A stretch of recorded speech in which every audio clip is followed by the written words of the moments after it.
Today is Thursday, December 10th, 2020. Coming up on Roland Martin Unfiltered, President-elect Joe Biden has chosen Susan Rice to be his top domestic advisor for the White House. Also, Cobb County, Georgia, they add 2 more early voting sites after intense pressure from voting rights advocates. We'll talk with one of the commissioners in Cobb County. Also, folks, the results of a recent just released poll, literally just released, that focuses on black women in Georgia. Oh, drama with these Trump people. These fools are filing this lawsuit. Now Senator Ted Cruz says he will represent the Trump administration if the Supreme Court takes it up. They won't. Now you have attorney generals in New York and Ohio filing suit against them, saying, how dare you? And 106 traitorous Republicans signed an amicus brief agreeing with that Texas lawsuit. What the hell? Including idiots elected in Michigan, Pennsylvania, Georgia. So if y'all are saying that the election results in those states were fraudulent, that means your election was fraudulent. Yeah. Also, folks, a COVID-19 update with a doctor whose heartbreaking post about the impact it's having on her personally and the medical community went viral. We will talk with her. Also, civil rights and FBI investigators are looking into the fatal shooting of an Ohio black man whose family says that he was holding a sandwich, not a gun, like cops said. In Minneapolis, the city council have approved the budget that will shift about $8 million from the police department to violence prevention and other programs. That's called defund the police. And in Minneapolis, legal panels are reviewing the case of a 34-year-old black man who has spent 2 decades in jail. Also, folks, today's crazy-ass white woman thinks she's immune to coronavirus. We'll show you what she said. And, folks, audio of that meeting in the White House with Biden and Harris, with civil rights leaders, it's been leaked. We'll show you what Biden had to say, and let's talk about his tone. It's time to bring the funk on Roland Martin Unfiltered. Let's go. He's got it. Whatever the biz, he's on it. Whatever it is, he's got the scoop, the fact, the find. And when it breaks, he's right on time and it's rolling.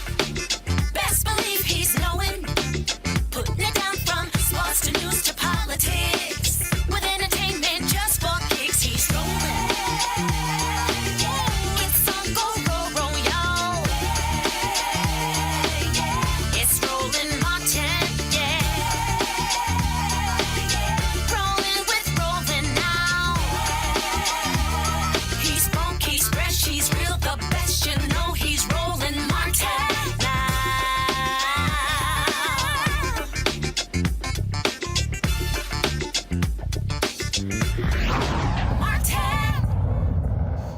All right, folks, on Wednesday, President-elect Joe Biden and VP-elect Kamala Harris, they met with civil rights leaders representing National Action Network, National Urban League, NAACP, Legal Defense Fund, Lawyers Committee for Civil Rights Under Law, the Leadership Conference on Civil and Human Rights, as well as the National Coalition on Black Civic Participation. It was supposed to be a private meeting. Now, they came out and talked about it, but somebody recorded the meeting, even though at the outset of the Zoom call, Team Biden said this meeting is not being recorded, but somebody did. So they leaked it to The Intercept, who dropped the audio, edited in their podcast today. Here is an excerpt. I'm the first person, black or white, who called attention to the fact that you were finding that there was the rate of people who were African Americans who are dying was 3 times that of white people. I don't carry around a stamp on my head saying progressive and I'm AOC, but I have more of a record of getting things done in the United States Congress than anybody you know. Anybody you know. By 2040, this country is going to be minority white European. Hear me? Minority white European.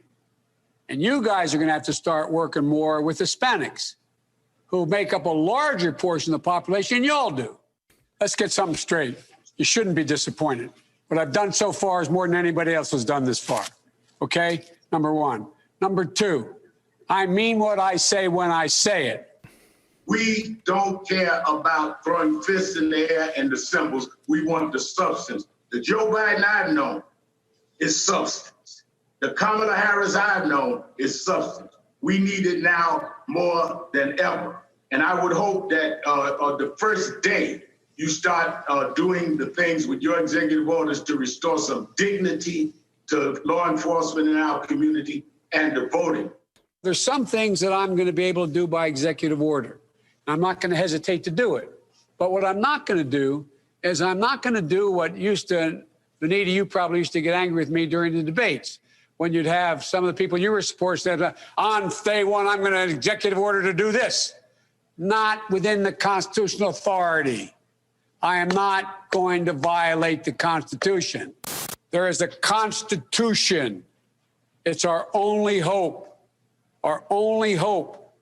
And the way to deal with it is where I have executive authority, I will use it to undo every single damn thing this guy has done by executive authority.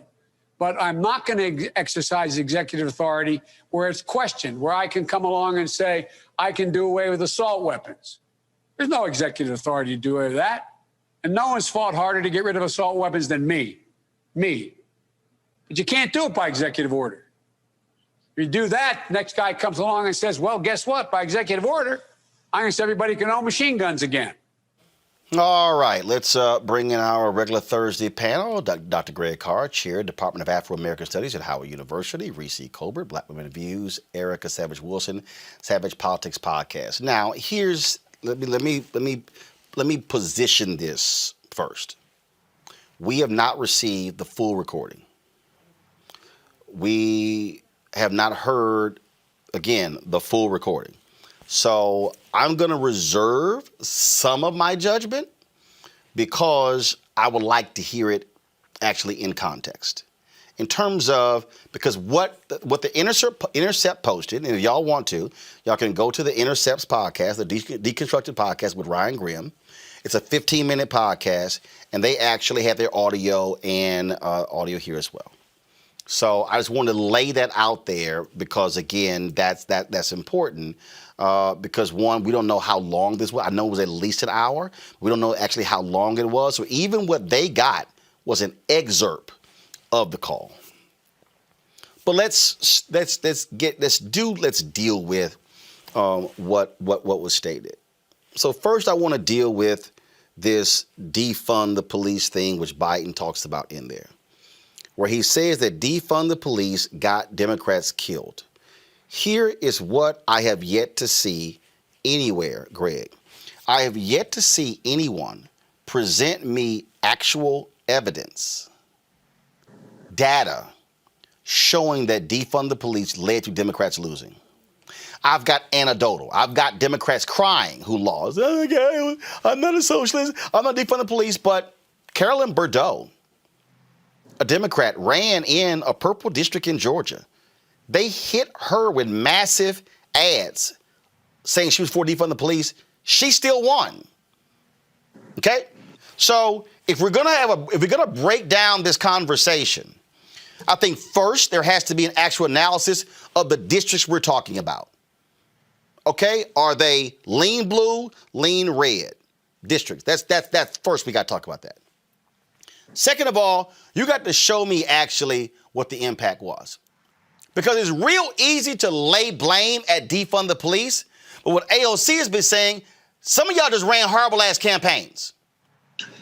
And so we have to push back on folks, even Biden, who wants to say defund the police is why we got our butts kicked. Based upon what, Greg? Show me some evidence. I have yet to see it. Well, Brother Roland, as Richard Pryor once said, I ain't got to show you shit.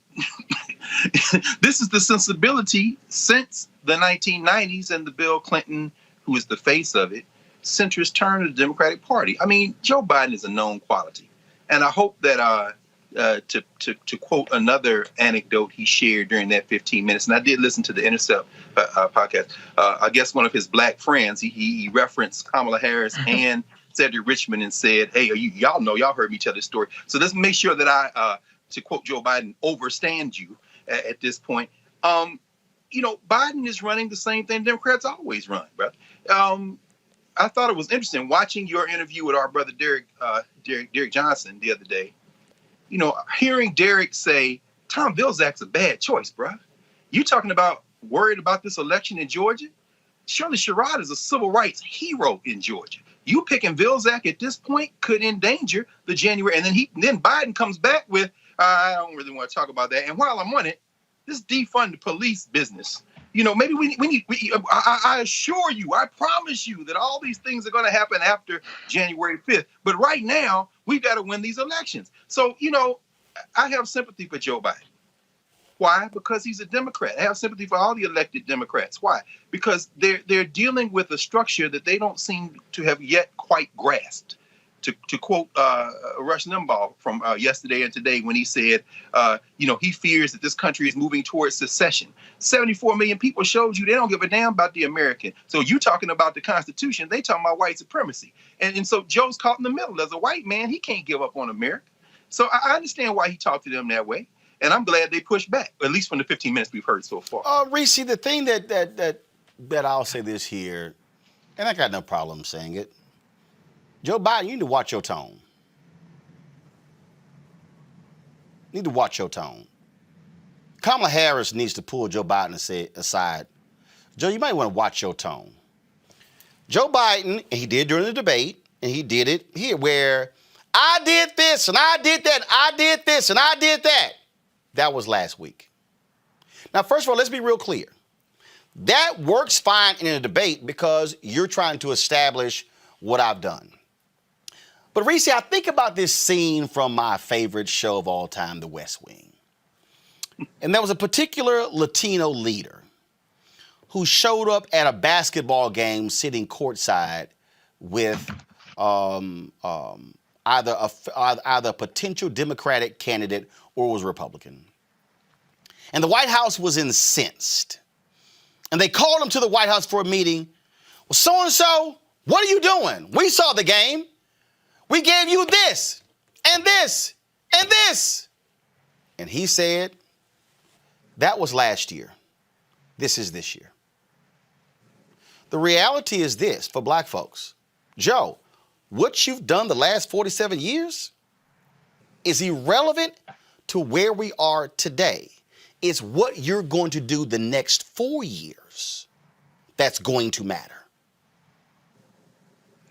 I agree with you to a certain extent. Listen, I'm not a Joe Biden apologist. Joe Biden was never my candidate. I think if people wanted somebody who was super civil rights, super black gung-ho, they should have picked Kamala or Corey. So we're stuck with what we're stuck with, which is it takes a white man to beat a white man. That was the mentality that a lot of people went into the election with. However, I will say this. Listen, I will never take anything from The Intercept at face value, because I've seen how they operate. And this is the exact kind of thing that they did to Senator Kamala Harris, now VP-elect Kamala Harris, is they take splices of things and they edit it together and they present a picture. That I listened to that 15-minute clip. It was narrated with splices here and there and here and there, and it paints a picture of what it wants you to see. When I saw the feedback from the individuals who attended that meeting, Vanita Gupta, Sherilyn Ifill, and people who are very distinguished in things, people who are very credible, they all talked about how constructive and productive the meeting was and how encouraged they were from leaving it. So I'm not saying that I'm not going to defend Joe Biden's tone. Joe Biden is a guy who talks loud. He talks aggressive. You know, obviously, we expect a certain level of, tone when we're talking to each other.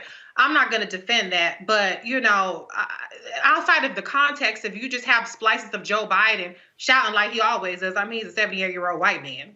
He shouts, okay? That's not revelatory to me.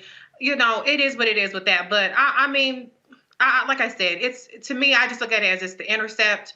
It's a selectively edited clip. It's seconds taken out of an hour-plus long meeting in which everybody left the meeting feeling encouraged. I don't agree with every Joe Biden decision, but this is who we signed up for. Well, Erica, so that's how I feel about it. Erica, here's the deal. First of all, what individuals say publicly are not necessarily fully reflective of how the meeting actually went.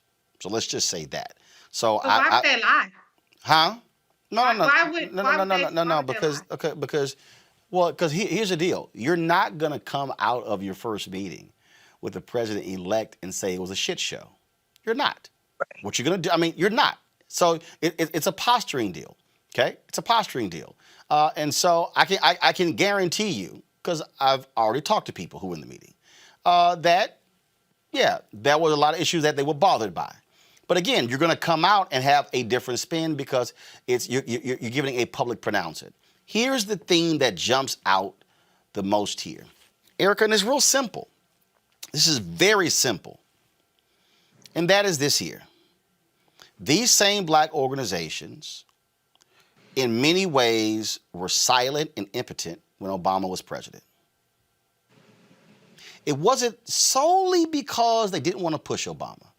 It was also because when they slightly pushed Obama, their black base pushed back against them. So you've got Biden and Harris. Here's the deal. Biden needs to understand they are going to be aggressive because that's their job. It is the job to push him on executive orders. It is the job to push him on police reform, not the creation of another commission. Obama had one. Go get their report and add to it. When he laid out, what's constitutional? I get it, because there were some action, there were some executive orders that Obama did that the courts later declared he was wrong. So I get Joe Biden's position on all of that. But when Joe Biden says in there, hey, Latinos, we're going to be 2040, y'all got to work with them. I'm sorry. Kwesi Mfume, when he was head of the NAACP, did that 1994, 95 when he went to LULAC. I remember because I reported on it. So the reality, those things have been happening.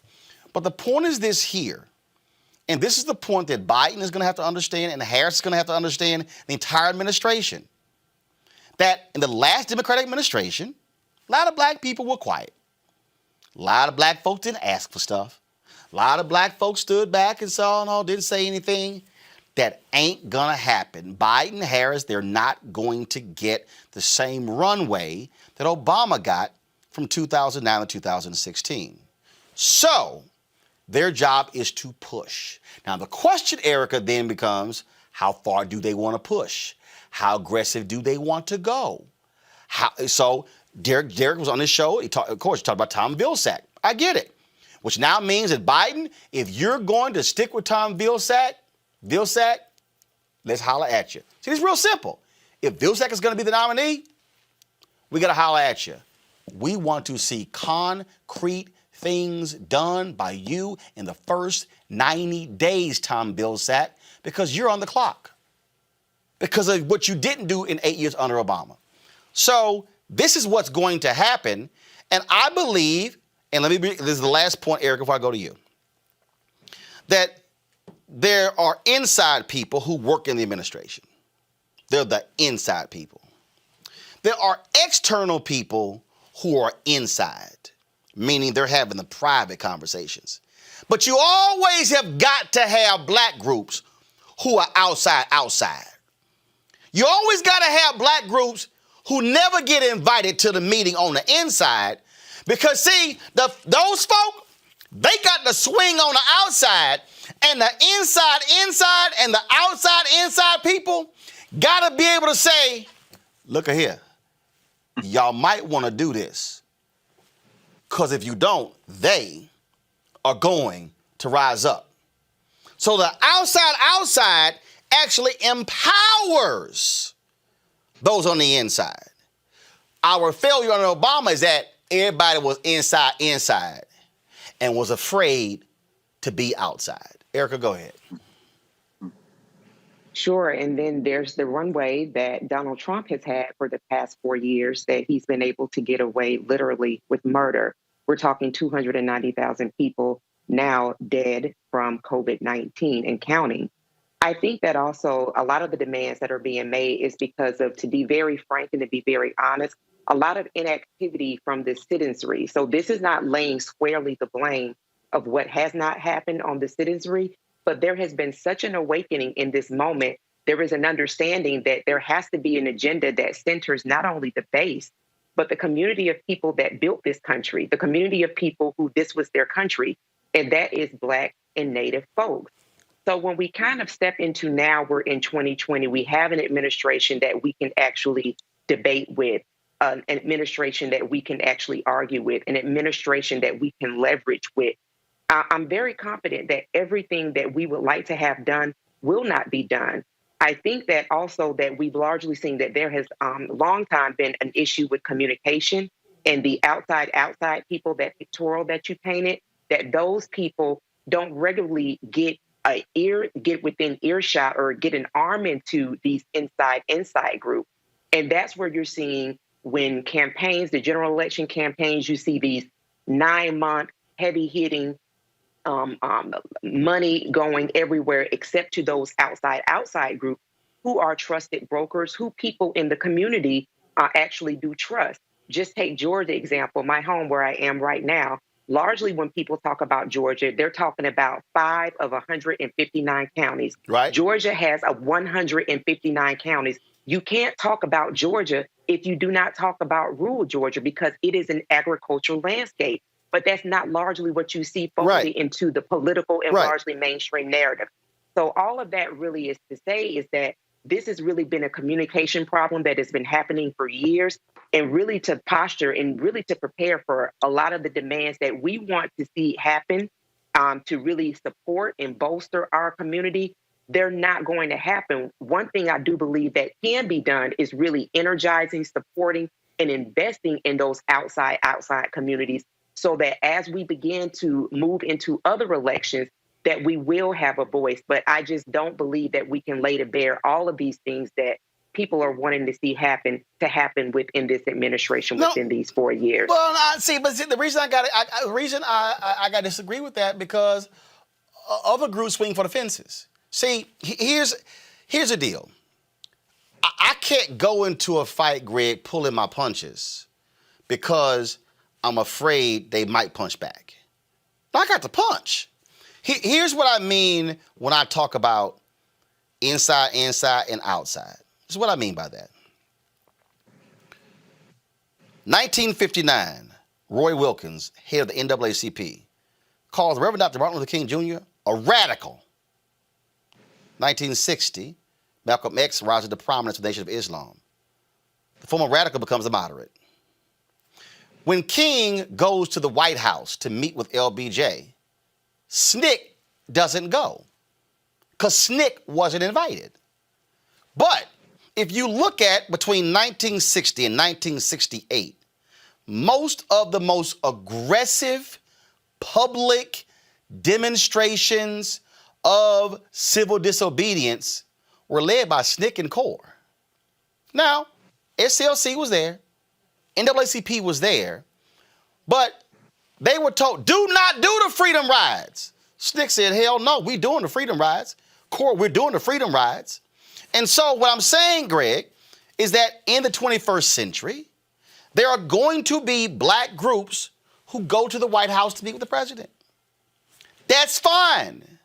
There are going to be black groups who don't get invited to the White House to meet the president, which is good, because those groups are going to be able to exert the kind of external pressure that's on the administration to get things done. So those who are on the inside will say, now, we need to negotiate this thing because they ain't stopping. Y'all, Obama was president. I was there in front of the White House, which is 3 blocks from here, when I forgot his name, but he was the Asian guy who was in the military who got kicked out because of Don't Ask, Don't Tell. I cannot remember his name right now. I stood there. I left a meeting from inside the White House and stood there as he handcuffed himself to the fence. Now follow me, y'all. There was a meeting, there was a rally of other LGBT folk in D.C., but another group was in front of the White House, chained themselves to the fence, and they got arrested. But there was another group that was meeting in the White House. The folk who were meeting in the White House were applauding what the folk on the outside were doing, because that outside pressure gave them more leverage on the inside. We've always had an inside-outside game, Greg. So I'm perfectly fine with this meeting, but you got to have the outside leverage to push them to do what's right. Or as FDR told A. Philip Randolph, Philip, make me do it. Sure. And I'm glad you mentioned Phil Randolph, because and Anna Arnold Hedgeman and Bayard Rustin, that March on Washington movement in 1941, they then sustained that as an organized movement particularly around jobs and labor, and that movement lasted a generation. It's A. Philip Randall, it's Anna Arnold Hedgeman who tells Martin Luther King, look, you're coming to lobby for the Civil Rights Act of 1964. We're pushing for jobs. Let's do the marches together. And that is the March on Washington for Jobs and Justice. It is because of the outside groups. A. Philip Randolph, who was called by J. Edgar Hoover a generation before 1941, the most dangerous Negro in America because he was an open socialist. He'd probably be called a Democratic socialist today, which brings us to the point. This framework may be getting ready to fail. And I know you're going to talk in a minute about this lawsuit. I've been looking at some of these amicus briefs, and this structure may very well fail. When Joe Biden talks about the Constitution, or when he says when you question someone's motive, you've lost them, Joe Biden is operating in a fantasy world. The Republican Party has declared itself more important than anything like the United States of America. We see that with Mitch McConnell holding this tiny aid, relatively speaking, hostage to his corporate interests. But what you're talking about, Roland, in the context of American history, the Roosevelt piece emerges right at the time of World War II, which keeps the country together for another 2 generations. But after the 1960s, this steady deterioration of the framework of the American state has really been pushed by demographics. So when Joe Biden says you're going to have to deal with the Hispanics, thereby also indicating his tone deafness. It was funny to hear Vice President-elect Harris have to intervene every once in a while to remind him of things as he got kind of rolling. But he's talking about things in an abstract way that have very real implications in the real world. Biden is staffing his cabinet the way we know he would staff it. It's business as usual. It's a return to the previous Democratic administrations. But who is in office, the politics of demographics, is less important than the policy they make. Black Lives Matter met at the White House. Jareed McKesson, he was down there so much that one time I've been to the White House, I was down there for a screening of Roots, and here come DeRay talking about, this is where I go in. He was in there so much he had a damn revolving door. That didn't do a thing as it related to policy. What did do a thing is all these people who don't never get invited to the White House, and more importantly, never want to be invited to the White House, who are doing the organizing, who are doing the grassroots mobilizing around the country, and that, with all due respect to what they now call the legacy civil rights organizations, and they call them legacy because they are no longer at the forefront. That does empower the legacy groups when they come into meetings to say something. I'll end with this. What those snippets we heard, and I'm not a great Glenn Greenwald fan, particularly after what he just pulled the last couple of months, although sometimes he's right. I'll withhold judgment until I hear the whole thing. But the part I did hear very clearly let me know that the groups who are outside and will always be there, who make up, by the way, the majority of people in this country, these people need to not only continue to work, they need to expand their work, because all these people in the White House are employees. We should not be treating them like celebrities or royalty to make decrees upon the living and dying in this country. We should break their backs too if we need to. The thing here, Reese, is at the end of the day is what can you get done? And that is you push as hard as you can with your demands, and you use all of your leverage to get it what you need. And here's the piece. Joe Biden said about 2040, first of all, it's 2043, America's it's going to be a nation majority people of color. Whites will make up 47% of the country, but blacks, Latinos, and Asians combined will make up 53% of the nation. Okay, so we got the demographic shifts, we got those things as well. But I'm going to stay in 2020. And this is what I'm going to say at any time to Joe Biden and Kamala Harris, President-elect Joe Biden and Vice President-elect Kamala Harris. The group that voted for you at the highest rate were black women. The group that voted for you at the second highest rate were black men. Everybody else was behind. So, if you're black groups, you come to the table like this here. Number one, number two were black people. Everybody else was way behind. White women, 55% went for Trump. 65% Latinos. Follow me here. Black women, 90. Black men, 80. Next group at 65. So they should go in with demands. All I'm simply saying to our people is don't pull your punches, you're going to have to swing on behalf of our people. That's why you're in leadership. Absolutely. I couldn't agree more. I've been saying, earn the black vote. I've been saying that I encourage our black leaders to go in there and fight like hell for our positions. Nobody else is pulling their punches. We see the Congressional Hispanic Caucus. They have 2 Latino appointees. They're pushing for Tom Perez for AG and a Latina somewhere else. They're not saying, oh, okay, we got 2, we're cool. So I would never say that black people should not advocate. We absolutely should, and we should unapologetically advocate. The Intercept is not an ally to black interests. Right. The Intercept and what they're trying to push is not, and I know I'm harping on it because that's what it was introduced into the conversation. Well, and again, we don't know who leaked it. First of all, I can't imagine any of the black participants leaking to the Intercept. I don't really know them as being this super pro-black group. I'm just saying, I don't. But but go ahead. But my point is this: the reason why I bring that up is that the conversation is edited to make it seem like there's an adversarial relationship, that they're worlds apart, when everything I heard about that was about anecdotes and personality type of things and not as much about substance. I have no reason to believe that in an hour-long conversation, there was no substantive agreement on issues when President-elect Biden and Vice President-elect Harris ran on issues that are in agreement with what 85% of what these organizations are pushing. And so that's what I'm interested in hearing. What were the tangible outcomes of it? What was the substance, the policy substance that was talked about?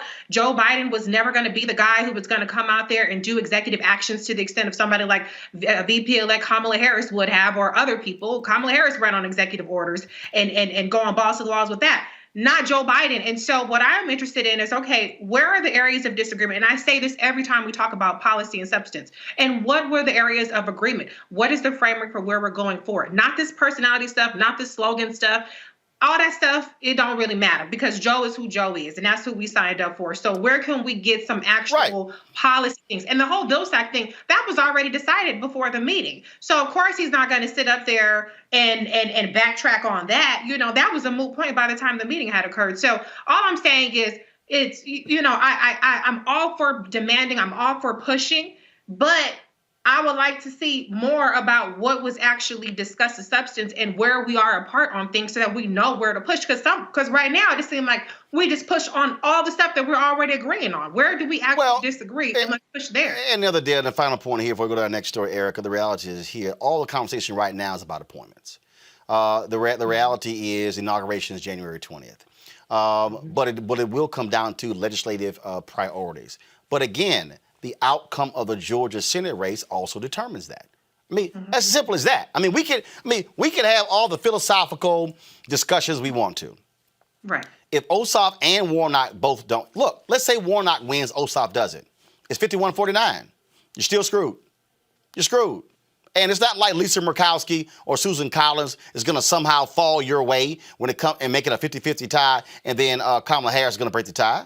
I doubt that very seriously. So we absolutely get all of that. But again, Erica, it has to be made perfectly clear, and this is why I think these things do matter. It has to be made perfectly clear to President-elect Joe Biden and Vice President-elect Kamala Harris that our job is to represent our people, and we're going to do that as aggressively as we can, and there are going to be times and we're going to piss you off. We're going to get on your nerves. Look, I know this, okay? There's a reason Obama has not sat down with me about his book. No question. Okay, I'm real clear. I know why I never got an exit interview with Obama. And I know why. Again, we finally got the book. Finally got the book. Why? Because I used my platform to critique and push him aggressively, and him and his folk didn't like it. Well, guess what? That's my damn job. And if I never get an interview with Obama about his book or the next 2 or 3 he gonna write, I'm good because I did my job. I'm not interested in the photo op. I'm here to step up and represent the interests of black people, and I'm going to do that. And the same thing for Biden and Harris.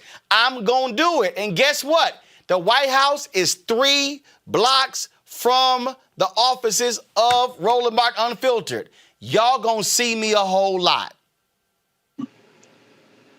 Right. And here's where I'm landing on that point. You know, this for me is noise at this point, because what I look at is that there should not be a Senate runoff race.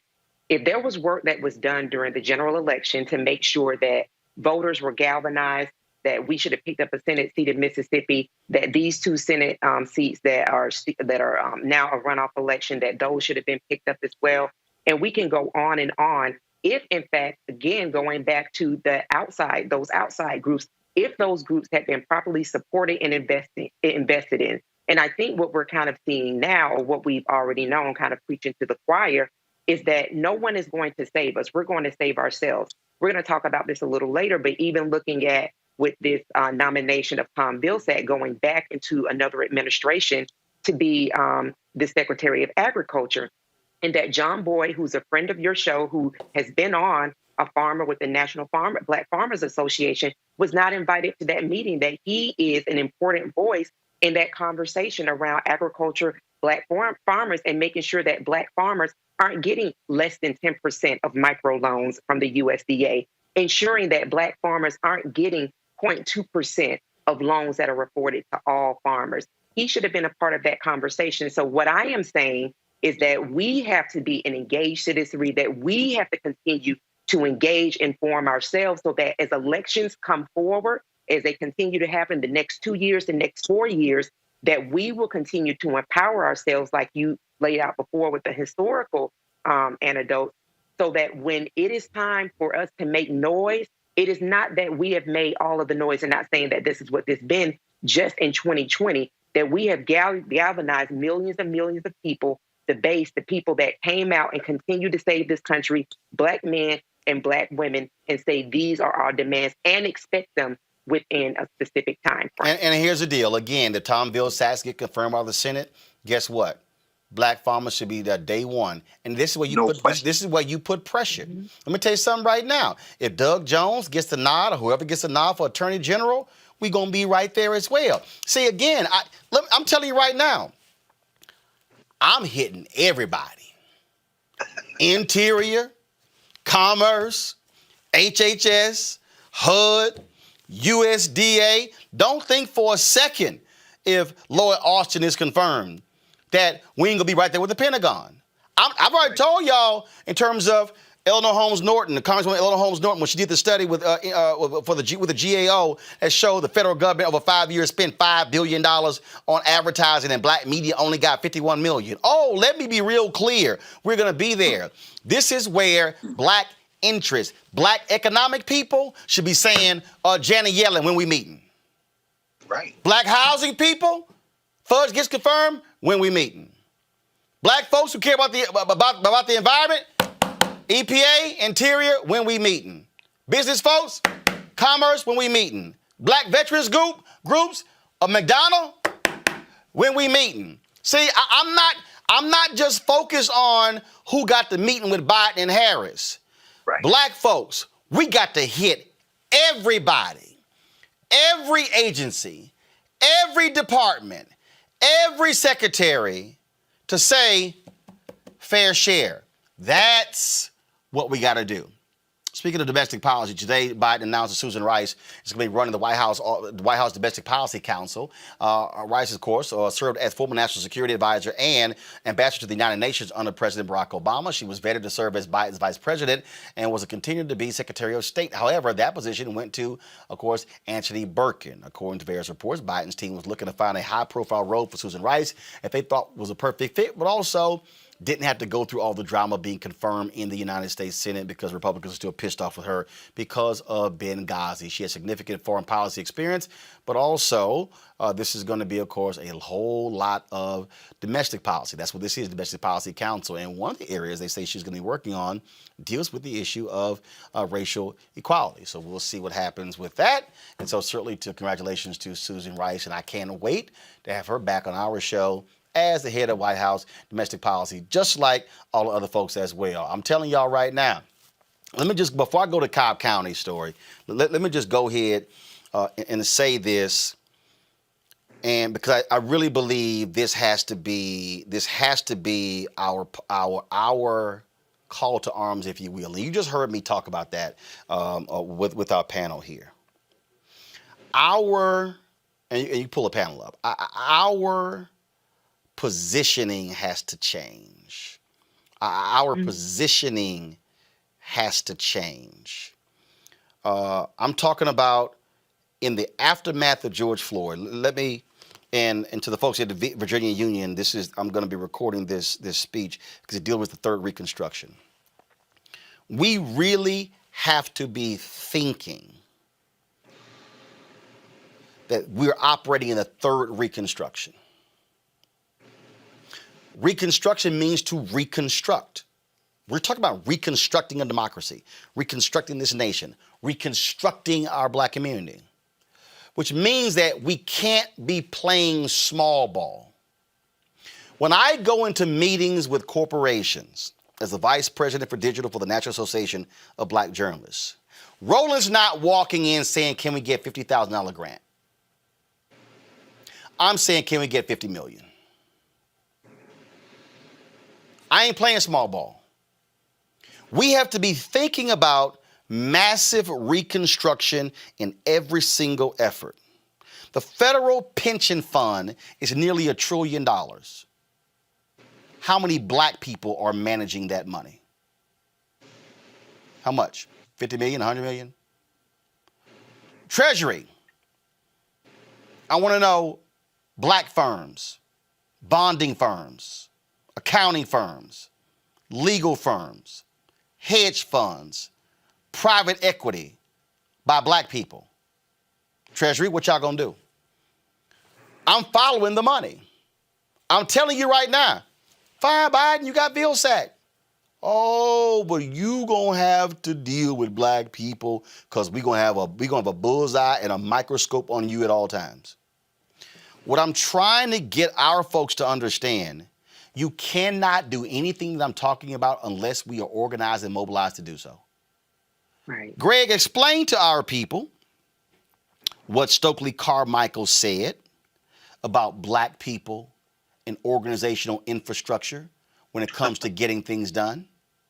It don't happen by the individual. That's right. It's organize, organize, organize. He said it all the days of his life. And but you know, the thing about it is, you talked about the outside. A guy like Carmichael, when you look at Lowndes County, Alabama, the Lowndes County Freedom Organization, the original Black Panther Party, that was a voting rights organization that emerged through SNCC out of Mississippi into Alabama, and they organized around the idea of local power.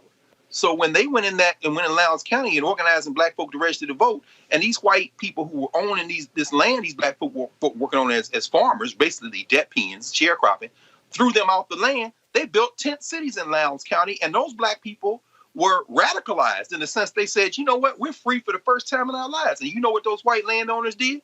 They began, when they realized their workforce was now going to do for themselves, they began to make in treaties, please, y'all come back. They said, no, we're free now. We're going to negotiate.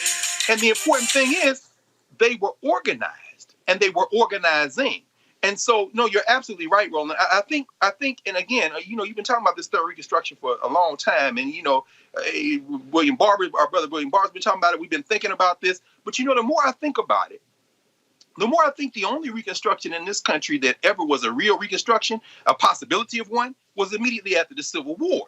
The second one, so-called second one in the 1960s, is an attempt to make the first one real by having some of the laws stand up. Right. But those laws over the last 50 years have benefited the black middle class and the black elite. So now what we're seeing is you've got a small group of black middle class and black elite who have benefited the most from the civil rights era, who are attempting to do two things. One, widen the space a little bit more for the rest of black folk, but also maintain their position. And so even the language we use in terms of representation and percentage of revenue that's being shared is the language of the middle class and the black elite. Right. What the rest of these people are going to do, they have never benefited to the degree of their sacrifice. I don't know how much longer there's going to be a United States of America, because that's where voter apathy comes from. That's where focusing on local and forgetting the federal comes from. And as the white nationalists fight finally for their last gasp, Steve Schmidt's been talking about this as if he didn't lose Sarah Palin on the world, trying to throw the rock and hide his hand. The Republican Party is now only in their interest. Yeah, that's white nationalism. But the vast majority of our people in this country who are not going to get invited to the White House, who are not going to get any kind of contract, who are not going to be given an internship, or won't be going to college, these people have to organize in their own interest. And that's what Stokely Carmichael was talking about. I only want everybody to watch and understand you got to get in the game. Speaking of getting in the game, after several Georgia branches of the NAACP and the American Civil Liberties Union expressed their concerns about a decrease in polling sites for the pivotal Georgia Senate runoff race, Cobb County has announced it will add 2 more locations for the final week of early voting. Voters will be now able to cast their ballots again at locations in Smyrna and Marietta. Cobb County was operating 11 voting sites in the November general election, but it dropped to offering just 5 for the Senate runoff races. Activists were agitated that many of the locations that closed were in Black and Latino neighborhoods. I got you. With the Cobb County Commissioner, is she there? Hi, Commissioner, how you doing? Commissioner Cupid. I'm doing well, thank you. How are you? Doing great. So let's talk about this here, because this was bothersome to lots of folks. And I heard the rationale. Folks were tired. Look, but I get all that. But my parents are 73 years old. They've been working polls for a long time, and they ain't never turned down money. And so when I heard that, I was kind of like, so you saying folks are not available to work during the pandemic? They turning down money? Yeah. Is that the real reason? This is it. A lot of times it comes down to the money, but our staffing structure is different than a lot of other localities where we do depend more on our local staff. And when we've had past elections, it's worked for us, but with the stress of this current election cycle on our employees that typically work for the county, yes, I could say money was a factor. So the first 2 weeks, early voting, first of all, starts in Georgia on Monday. So the first 2 weeks is going to be the 5 sites. The last 2 weeks is going to be 7 sites. But y'all also had lots of backed up lines for the general election, and some very, very long waits. Yeah, you're exactly right about that. And there's, different factors that led to that situation. And, they tried to learn from that. And with this runoff, I think they could not have projected just not only what took place during the general, but also with all of the recounts on seasonal staff. And so we've got our work cut out for us to look at what took place during the general, what's happening now, and looking at our elections process moving forward. All right, then. Well, last question for you here. When we talk about, are you concerned at all? Now you got Republicans who are saying they're going to go back and change the laws that they changed because they are not happy that Joe Biden won. I mean, my goodness, y'all mad because folk voted? How about you do a better story telling how about you better job telling your story? But you want to go back and change the laws that you changed because you mad that folk turned out in record numbers. I hear you. I mean, leading up to the general election, you heard concerns on the other side of the aisle, and post-election, you're hearing it from the other. So, I think looking at it in a bipartisan manner, at the end of this, there's probably going to be changes desired on all sides. All right, then. We certainly appreciate it. Commissioner Cupid, thank you so very much. Y'all keep fighting, and hopefully we will not see folks in line 5-10 hours. Early voting starts on Monday. I'll be getting another call, I'm sure, if I do. Yeah, I'm sure you will. So y'all get some food trucks out there or something like that. So we certainly appreciate it. Thank you so very much. Thank you. Have a good evening. All right, thank you very much. All right, folks, let's now talk about A new polling out of Georgia. Today, Hit Strategies and Higher Heights for America released a survey on black women voters in Georgia and their attitudes toward the Georgia Senate runoffs. This is critically important because, again, black women have played a huge role in so many different elections, turning out at a higher rate than anybody else. Rashni Netangandi, did I pronounce it right? Hold on. Netangandi. Netangandi. Got it. All right. A partner with His Strategy joins us right now. In a moment, we're going to have Glenda Carr, President and CEO of Higher Heights for America. And so, Rashni, all right. So what are the results of this poll? What did it show? Thank you so much for having me on. And one of the big results that we found is that while 83% of Black women say they're definitely going to go vote in this upcoming runoff, and that number is even higher among Black women over age 50, 93% say they're extremely likely to go vote in the upcoming runoff. A majority, 52%, couldn't name what date the runoff election was taking place when we asked, what day is the runoff happening? And this is really important because 42% want to vote in person early and 31% want to vote by mail. So a whole quarter of Black women in Georgia plan on voting before the election date, but don't know when that is. So it's really important that organizations on the ground get out there, shore up support from their base, Black women, and make sure that they understand when the election is happening and how they can vote. Also, I probably for the candidates, I saw one story, $250 million in ads have been run. Y'all might want to put the damn date in those ads. Right. Exactly. I mean, it's one thing to say, vote for me. Hell, if I don't know when the hell to vote for you. Yes, and there are so many different dates here. There's when to register to vote by, there's when to request your ballot by, there's when to get your early ballot in by.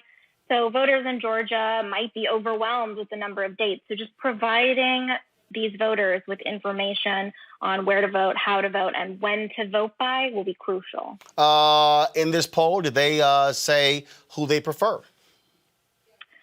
The majority of these Black women, of course, are supporting Warnock and Ossoff, much like they did in the November elections. What about any numbers supporting Loeffler and Perdue? I was seeing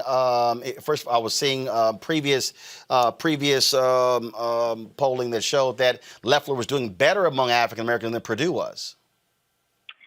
Better, but still a very small amount. I think only 3 or 4% of Black voters overall in Georgia voted for Republicans in the November election, and that number is decreasing even more in these runoff elections. What are these Black women saying are their top issues? So these Black women are interested, find coronavirus, healthcare, and racism and discrimination as their top 3 issues. And this really carries through to how they're thinking about the Senate races. They think that the Senate has a very big impact on their day-to-day life. And they find that bills that are stalled in the Senate, like the HEROES Act that would provide coronavirus relief, the Pre-Existing Conditions Act that would cover pre-existing conditions guaranteed, and the George Floyd Justice and Policing Act are really important bills that would impact their community on day one after passing. So they're thinking about these issues and how that applies to the Senate race and the hopes of turning the Senate blue and achieving a Democratic majority in order to pass some of these bills. I'm going to bring in Glenda Carr, President and CEO of Higher Heights for America right now. Glenda, how you doing? Pretty good. And yourself? How are you? Doing great. What anything that jumps out in particular for you and this poll of Black women in Georgia?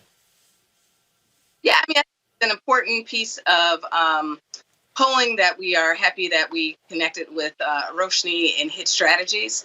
We wanted to hear directly from Georgia women voters as they prepare to do 3 things. Prepare to have all the information they need to vote, prepare to make a safe vote plan, and more importantly, the research points to that Black women are very clear that they have the opportunity to decide this election and to send elected leaders to Congress, and in this instance, the United States.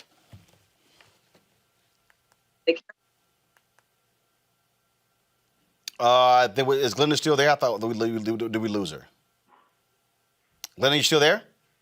Yeah, you said okay, what? yeah. Audio broke up there. Glenda, what needs to happen with groups on the ground? Because if the numbers are showing a lot of people have no idea what this runoff even is, I mean, that's going to be a huge thing where people actually know what's going on. And there's always this natural drop off for runoffs anyway. And this is where the black vote could be even more important in the runoff if you had that sort of drop off. Is, as you said, there are boots on the ground. We spent the last month and a half talking about the amazing organizers in Georgia, and it is about us making sure that voters have the information they need. And we have to go back to, the way that Black women always organized. Like, until the day my mother died, she would call me and my brothers on every election cycle to ensure that we had a vote plan. So that is what I suspect Black women will be doing while they are preparing for the holidays, as they are caring for their loved ones during COVID-19. And frankly, as you know, people are concerned about the economic uncertainties of this time. But this poll points to that they're very clear that they know that we need to send leaders to decision-making tables on the local, state, and national level that will send. Roshni, our last question for you. Was there anything particular that Black rural women differed with Black women in cities? In that in our rural counties in Georgia, they actually say that they are less likely to vote than those in urban counties. So I think making sure that not only everyone has information, but making sure that our turnout operation is also focused on rural counties to make sure that rural Black women are represented as well. That absolutely is important. And folks, just to underscore that point, we are going to be on the ground in Macon, Georgia, and Albany on Saturday, Columbus, Georgia on Sunday, and we'll be partnering with Black Voters Matter next week to hit several other cities as well. And of course, Joe Biden announced today that he is going to be traveling to Georgia on Tuesday to campaign for Raphael Warnock and John Ossoff, and we're going to be there as well. So we certainly thank both of you for joining with us. Give us the update on the poll. Where can people, if they want to read it for themselves, where can they go to read the polling results? They can be both on both of our websites and hitstrat.com. All right, Roshni, Glenda, we certainly appreciate it. Thanks a lot. Thanks for having us. All right, go back to our panel here. I'm going to start with you, Erica. What she just said, I've already been talking to people in Georgia, and that's what they said, that look, so much attention is focused on big cities in Georgia, but the margins are going to be in rural Georgia. We were in, of course, Warner Robins on Sunday. The turnout in places like that is going to matter. Athens is going to matter. And again, there's always the attention. And when I've been reaching out to these various groups, I've been saying, hey, where are y'all going to be? And they keep saying, well, you talking about Atlanta? I'm like, no. First of all, Georgia ain't that damn big, okay? Now I'm from Texas. I ain't trying to hurt your state, Erica, but it ain't that damn big. Everything is like 3 hours. That's down the street for us in Texas. So I was like, y'all, just tell me where. Stop thinking we're only going to go to Atlanta, because it was like, well, Albany, 2 hours from Atlanta. I'm like, yeah, hell, I drive 45 minutes to work. That ain't nothing. And so I said, we got no problem going out there. The organizer is going to have to be, and the money from Warnock, Ossoff, the DSCC, and the state party is going to have to be in rural Georgia, because if you can pick up 1,000 here, 1,000 here, 2,000 here, 1,000 here, that's the margin of victory. Yeah, absolutely. Biden won Georgia by 12,000 votes. And I have been saying this and screaming this from the rooftop. There are 159 counties in Georgia. I am from Albany, Georgia, from Dougherty County. And so what people commonly talk about when they talk about specifically Southwest Georgia is everything that's below Macon, Bibb County is below the gnat line, because gnats are very much so common in Southwest Georgia. Well, stop. Translate for him. Stop. Did you just say the gnat line? That is exactly what I said. And everybody from Albany, from Southwest Georgia, is bobbing their heads right now saying, "You right, E. I'm sorry. You absolutely right, Can you E." explain again what the hell the NAT line is? That's GNAT. Absolutely. The NAT line. Right. So that's kind of to disparage Southwest Georgia, even though it is home of the unspeakable Albany State, a historically Black college university, Albany State, that a lot of people graduated from. My late grandmother, was one of the first graduates in our family from Albany State, then college, now university. But yet that's what people call it. Albany is home to the Marine Corps Logistics Base, is home to manufacturing company. P&G has headquarters there, Miller Coors does. But that's a term used to disparage it. And so I'm saying that to connect the dots when people think and talk about rural Georgia, which really powers the agricultural economy. There are on-the-ground groups that are out of the loins of Shirley Sherrod, who is from Baker County, which is right next to Dougherty County, the Southwest Georgia Project, that are doing the work. But here again, we're talking about investment. Here again, we're talking about having the type of attention that's needed. I'll be home this weekend as well to work with groups that'll be down there on getting people prepared to early vote on Monday. But now, unless there's a Roland Martin Unfiltered there's not that type of attention that's paid to a county that has about 90,000 people when you include the city and the county. When you take away the city, it's about 77,000 people, but it's 60+% Black woman Democratic voting bloc that definitely does change elections.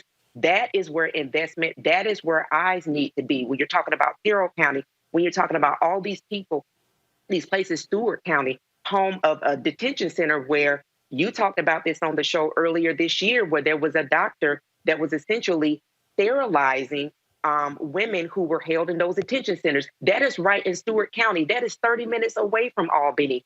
These are where people are. People live, breathe, and eat in these counties. And unless we have people that are supporting the on-the-ground organizers and groups and folks out of churches that are constantly saying to people that are producing engaged citizenry that this is how we're going to partner to make sure that you understand that December 14th is the first day of 3 weeks of voting. And then January 5th is when the actual vote goes for people to be able to vote in their actual centers. Unless that's made very plain, unless you talk to people in their language, all of the focus will be on the one urban center, which is Atlanta. Well, look, you should give us, look, we ain't got a problem taking the show there. So give us a list of places where we can roll and we can connect with local organizers and we'll see how they feel if we bring Roland Martin Unfiltered to those places in rural Georgia. The NAT, was it, what you say, is it below the NAT line or above the NAT line? Below the NAT line because it's Southwest Georgia. So that's because let me be real clear. I'm from Texas. I don't give a damn about no gnats unless your ass got some like human-sized mosquitoes. A gnat don't do a damn thing. Hell, a gnat just pester you. A mosquito will suck the blood out of you. So I can deal with them little gnats. Reese, ground.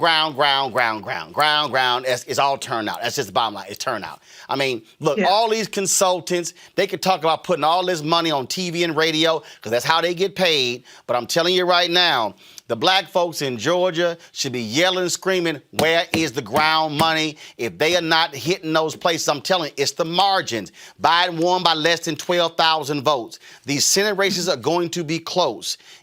They can actually, look, you know what's going to happen in these cities, but if you can pick up 5, 7, 100, 1,000, 1,500, 2,000. Hell, that's how, look, Republicans bank on rural votes. They run up large margins in rural votes. Democrats ignore rural voters, focus on cities, and that's how they win. Because guess what? When you add 30 rural cities together, hell, you might outnumber a big city. Right. Yeah. I mean, Democrats always get completely annihilated in the rural areas, and that's because of the lack of investment. I mean, I'm hoping that what we see this massive influx of cash for organizations like Fair Fight Action, and shout out to Stacey Abrams. She does an incredible job. And we're seeing, some influx of cash for places like Black Voters Matter, LaTosha Brown and Cliff Albright do an amazing job as well. But we need to spread some of that wealth around. If you're not going to donate directly to the candidates, to these more local organizations. Those are the folks that know where to go. And so, that's where it goes back to your original point earlier about Black people really organizing together in a collective and really, sharing the pie so that we can get more bang for our buck. Because it doesn't help if a person like, I don't know if you guys remember hearing Sarah Gideon, for instance, in Maine, she had over 10 million. I want to say it was a ridiculously high number. Oh, no, she raised a whole lot of money. Amy McGrath down in Kentucky raised a whole lot of money. Yep.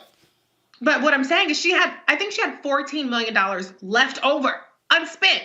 So there's only so much that these organizations can do with the money that they're getting. And if they're not giving it to other organizations that are more local, boots on the ground, there you go. Then the money just goes to waste. And so I hope that what we see over the next couple of weeks is some sort of sharing the wealth, some sort of collective, or say, hey, instead of donating to us, donate to these organizations, because that will make the difference. And we can't overestimate that because we're highly engaged, we're on social media, that people have our level of awareness of election dates and things of that nature. The last thing I'll say is when it comes to the rural community, one thing that Stacey Abrams ran on and her gubernatorial election was hospitals. And that's a huge thing. If the ACA is wiped out, then rural communities are going to suffer even more. They already lack hospital facilities and things of that nature. And so those are the kinds of issues. Black women are concerned about healthcare. They're concerned about COVID and racial justice. But Democrats really have a far superior healthcare message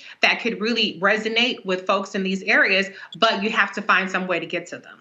The thing here, Greg, whenever we talk about rural, it becomes, that's white people. Mm. There are rural Black people in these same damn states. Mm-hmm. And the reality is, how do you communicate with them is a lot different than how do you communicate with the Black folks who are in your large cities. And sure. This is where it's ground game. Again, I keep going back to history. What Fannie Lou Hamer and Mississippi Freedom Democratic Party, what did they do? They focused on rural. What did Ella Baker tell the SNCC folk? Yo, y'all going to rural Alabama, rural Mississippi. That's where you're going to mobilize people. And I just think that to understand, again, at some point, the candidates and the campaigns have got to tell the consultants, y'all don't know every damn thing. You got to go touch, even in a COVID world, you can't reach those folks with TV. You got to go touch them.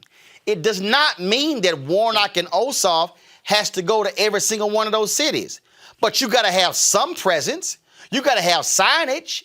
You got to have presence. You got to have door knockers. You got to have canvassers. And that's what you got to have. Well, Roland, I mean, you keep saying this. You opened the show with this. We've got to think differently. Rick is absolutely right.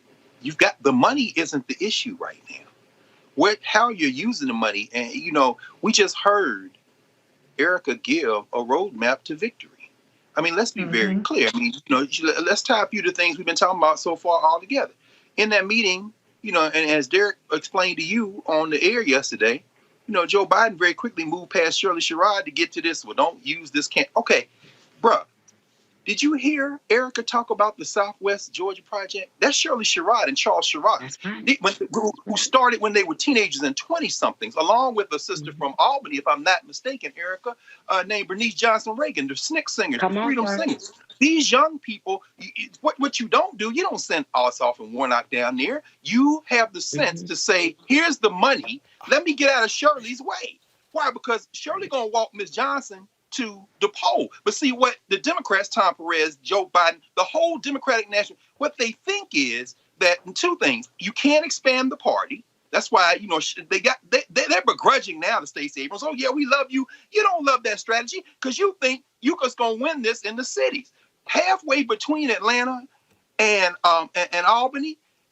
Look, I don't know about the Nat line, but I tell you right now, my mom and them from Russell County, Alabama. The big city is Phoenix City. Right across the line, my auntie and them in Columbus, Georgia. I done seen many a flying roach, flying ant, some of them things global warming got rid of. You ever see a flying ant this big come in your face? My point is that if you're not turning over money to the people who are already there, the local associations, the Prince Hall Masons, this ain't even fraternity and sorority. You understand? I'm talking about the Prince Hall Masons, Order Eastern Star, Daughters of Isis. Yeah. But y'all can't do that because you're so disconnected with the idea of Black humanity that you think this is going to be won by dumping money on TV ads. This is the soft racism of the Democratic Party. You understand? And until that is confronted, you got 3 weeks of early voting. You could get it. Let me end with this. The thing that Tom Vilsack fired Shirley Sherrod for, the doctored tape that was on the dead Breitbart, Andrew Breitbart, was a story she was telling about a white farmer whose farm she saved, who now to this day says, Shirley Sherrod saved my farm. He might vote for Ossoff. He might vote for Warnock if Shirley Sherrod asked him, but he don't give a damn about Joe Biden. Y'all better wise up and understand how this works and stop treating us like, well, you know what? Or not, because your whole damn country going to fall apart in a minute. And we could have told you how to save it. But damn it, I don't really have a horse in that. Is ground. All right, folks, got to go to a break. We come back, we're going to talk COVID.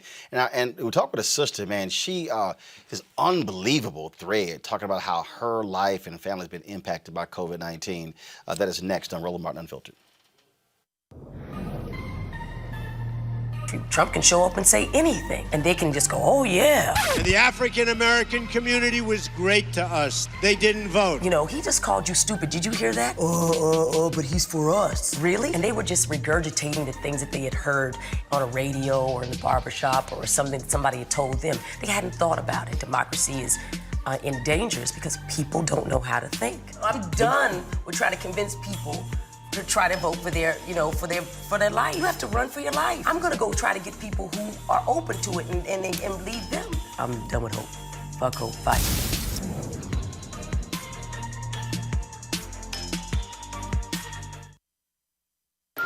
And I come to ask you to go all out. Just see what a power you can be. Let us march on ballot boxes. And that is to go out to vote. For this is the way we are going to straighten up the South and the nation. Let us march on ballot boxes until men and women will no longer walk the streets in search for jobs that do not exist. Walk together, children. Don't you get weary. One day, Georgia will be a better state. This is our Georgia, where the ordinary accomplished the extraordinary. And a new American story was written. This is our Georgia. We don't wait for change. We are the change. We keep climbing to the mountaintop and always set another seat at the table of brotherhood. This is our Georgia. We honor the sacrifices of the past, carry their work forward. Because democracy doesn't stand still. It must be protected, fought for, practiced every day. Let us march on ballot boxes until brotherhood is more than a meaningless word at the end of a prayer, but the first order of business on every legislative agenda. Let us march on ballot boxes. Every voice counts. Every vote counts. Every voice must be heard. Must be heard. Este es mi futuro. This is my future. This is my Georgia. This is my Georgia. This is my Georgia. This is my Georgia. How about you? ¿Y tú? Are you in? Are you in?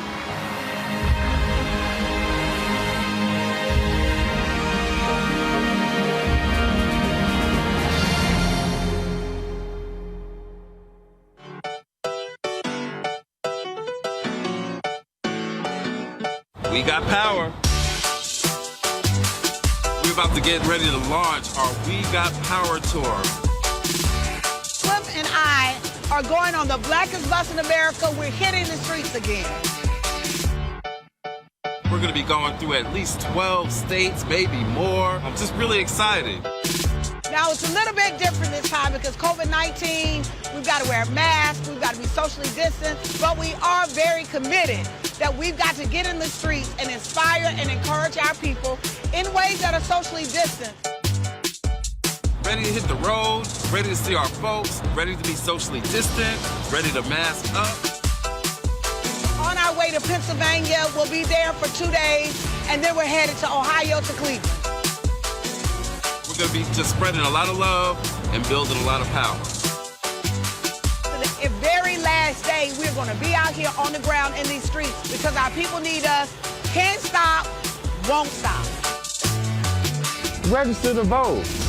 You can even request your online vote by mail ballot by clicking the link or by scanning our QR code with your camera. Vote early. Vote today, because we got power.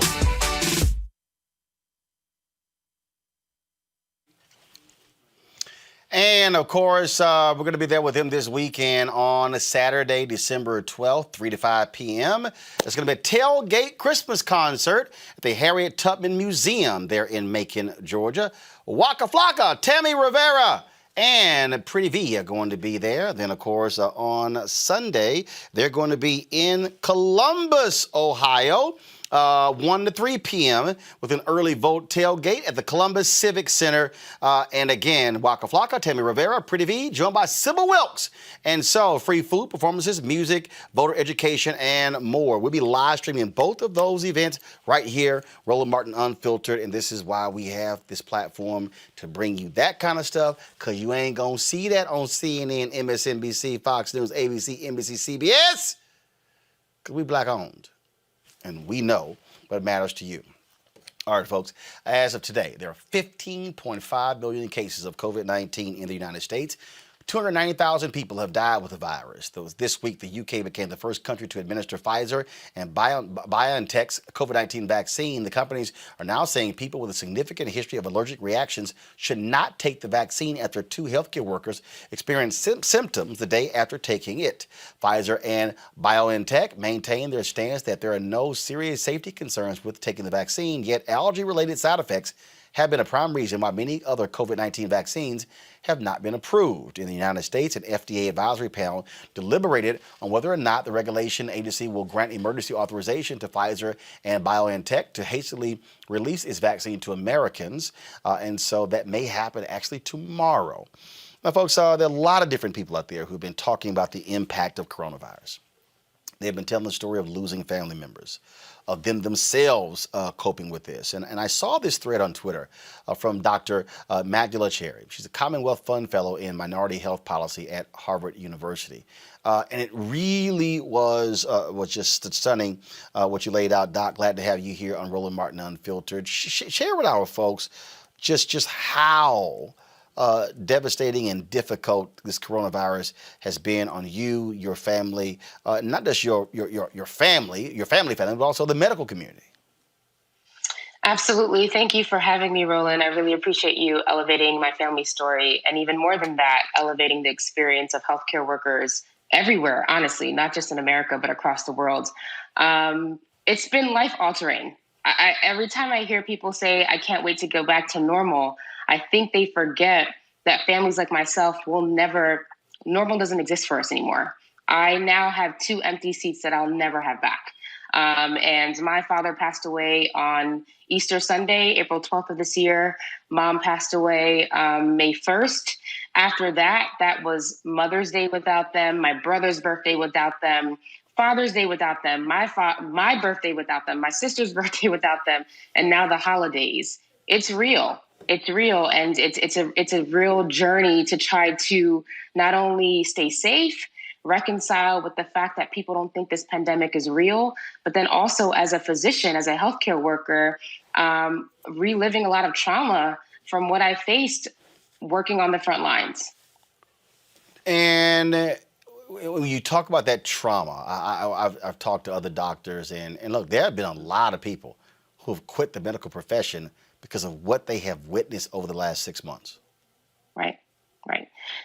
So let's step back before the pandemic. The research has shown, if we're talking about physicians that are a higher rate of suicide. A lot of people don't know that.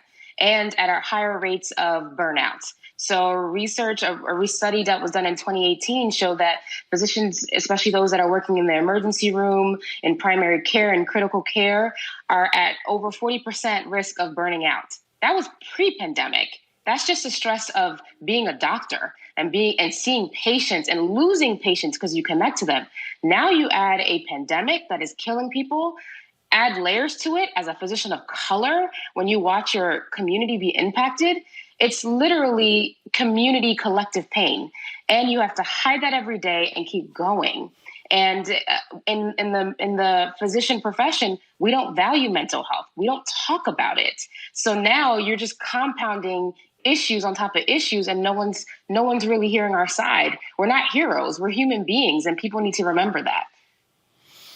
And what was interesting as we look at these folks who yell and scream about masks, they say stuff doesn't work. They get all upset when say, well, if these lockdowns don't work, there was some Republican who was on the floor of the U.S. House screaming, lockdowns have failed. No, lockdowns have only failed because dumbasses refuse to listen. Right. And so here's the reality. We have not had a public health response. I'm just going to flat out say it and call it what it is, okay? So it's one thing to have PPE. It's one thing to have all the experts talking. But to say that we have had in our country a unified public health response, we have not. Now let's take it the next step further. To say that we have had a response that put those that are the most vulnerable first, because that is where we should have started, in our communities that were most vulnerable, with our essential workers who are working in transportation, who are working in the hospitals, who are working in the supermarkets. That is where we should have started. If we did this right, it would not have been this bad. It's just plain and simple. So when you're saying it doesn't work, we didn't do it right. And at a cost now, where we're now 9 months in, people are getting restless. People are tired. I understand. It's been months since people have seen their family. There's so much uncertainty. We don't know what's happening. Things aren't clear. And let's be honest, there's a mistrust of our healthcare system. I get why people are getting restless, but it's not a matter of it not working. We never started, and we failed to do it right. You know, one of the things that I found to be interesting, this happened. Here's a perfect example. This happened today on Fox News, where one of the contributors on this show talked about their failure to even bring up the fact that 3,000 people have died in one day. More people died due to COVID than on 9/11. And Harris Faulkner, I know Harris, got indignant because all the woman was doing was bringing up something that was truthful. Well, listen to this. Yeah, I mean, we're 43 minutes into this show, and we haven't mentioned yet that 3,000 Americans died yesterday, more than on 9/11. And every day for a while, we're going to have that many American deaths. And so I agree that the regulations should be driven by science. I've always said that. And I've also always said that outdoor is much safer than indoor. So I don't want people putting in place regulations that aren't driven by the science. But I think that there are public health officials and leaders in this country who are drowning, and their people are dying, and they are trying everything, and they're not always perfect, and it doesn't always, some people don't like them, and they do hurt businesses. They're trying to help businesses. Congress should be doing more to help businesses. But as we debate these regulations, we cannot lose sight of the tragedy that is unfolding every single day in this country, in large part because people want to go about life as normal, and a lot of people don't want to wear masks, even though the evidence is overwhelming that they save lives. Well, Los Angeles. Dagan, can I just quickly say, because I feel like, Marie, you took a shot at us there. And maybe you felt like it was necessary, I don't know. But if you don't think that our hearts are big enough to mourn for the people whom we have lost during this pandemic, what exactly are you trying to say? That is offensive, and it is not true. It is not true. But the best way to protect those people that we love so much is to make sure that the decisions that we make give them longevity after the pandemic as well, and to get what we do right based on the science, not just, oh my gosh, the numbers are ballooning. Let's just destroy everything in the process of trying to save it. You're right, we have learned a lot. It didn't just happen 9 days ago. It's been months now. The scientists are teaching us, again, new stuff. Let's live by that. But please, keep your judgment someplace where you know you can fact check it, because you can't see my heart. And trust me when I tell you, it hurts all of us to lose those Americans and people around the world. Then let's talk about it. Let's talk about that more than We are talking about democratic hypocrisy. Well, we aren't enough. We are it's talking my about opinion, it. We're talking about and what I get to give works my to keep opinion. Americans in line. How about telling us the truth in the beginning about those masks? See, Dr. Cherry, here's what I found to be interesting. All she was saying was, how have we gone 43 minutes? We got this country and western singer, John Rich, who sucks up to Trump and Mitch McConnell. And we're having a discussion about, and he comes on discussing a song called Nancy and Chuck, all right, Slam the Democrats. And what she's saying is 43 minutes have gone by and we haven't even mentioned that 3,000 people have died. And then Harris Faulkner gets indignant because she actually brings up a fact. We haven't even brought up 3,000 people died yesterday due to COVID. Right. And that's the problem. That's why I put my thread. I have colleagues who are in the hospital, who are working, who are stressed, who are going home crying, who are separating themselves from their family, who are getting frustrated. A lot of them are now seeing the Thanksgiving surge, the people who didn't listen and had big gatherings, and now they're spiking. Those numbers are coming in. And one of my friends just said, one patient had 2 family members die. She walked into the hospital room to see that same person watching the funeral of their brother. That's what's happening, and we're not talking about it. So when I sat there and I just thought about what my family had gone through, what I have experienced as a physician, and no one was talking about it, I just had to just write my thoughts. And if I could show you my inbox, if I could show you the messages I got from healthcare workers that literally brought me to tears, that said, thank you for putting those words on paper. It resonates with me because people don't understand. They're forgetting that we're human and we're literally at our breaking point. So when we don't bring the numbers up, we're disrespecting the people who are sacrificing every single day and putting their lives on the line. This was a graphic Samuel L. Jackson posted on his Instagram page. And it says, deadlier days in American history. Number 1 was the Galveston Hurricane, 8,000. I think that's supposed to be Vietnam. Number 2, 3,600. 9/11, 2,977. Last Thursday, 2,861. Last Wednesday, 2,762. Last Tuesday, 2,461. Last Friday, 2,439. Pearl Harbor, 2,403. It's ridiculous. It's ridiculous. And like I said, like for families like myself, this is every day I'm waking up and I'm pushing myself because I won't see my mother again. She's not with me. My father is not with me. I'm trying to remember memories of them because if you would have told me I was losing both my parents in a span of 3 weeks in a pandemic because we don't care, and we specifically don't care about Black and brown individuals and communities, it tells us a lot about our values. Dr. Magdalena Cherry, we surely appreciate it. Thanks for joining us. Thank you for having me. Bring back my panel here. It's very interesting when you still look at this response, when you have this idiot, this absolute idiot. Praise me for Operation Warp Speed. Dude, you failed miserably.